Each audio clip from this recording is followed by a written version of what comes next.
Hi friends, what's up? This is RK from 360 Reader. It's time to learn how to make Siri announce phone calls on your iPhone. As a virtual assistant, Siri has become more capable and versatile. Hence, you can use it to perform a number of tasks faster and with better control. But did you know that you can make Siri announce phone calls on your iPhone as well? Yeah, you got that right. So if you're willing to unlock this super handy feature, let's get started.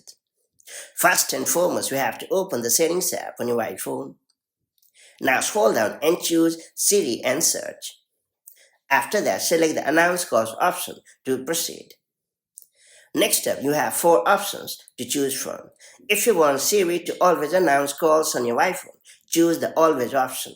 And if you would rather want Siri to announce calls only on headphones and CarPlay, choose Headphones and Car option. And if you prefer to have Siri announce calls only on your headphones, select the Headphones option.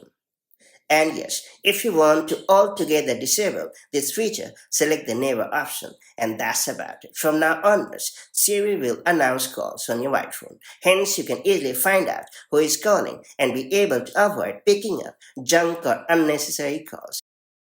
Of course, if you ever want to get rid of this feature, go back to the same Siri setting and then choose the Never option in the end. And that's about it. So that's how you can easily make Siri announce phone calls on your iPhone. If you found this video helpful, do like and share it, and I'll see you in the next video with more such handy iPhone tips and tricks. Till then, stay safe and have a great time. Bye-bye.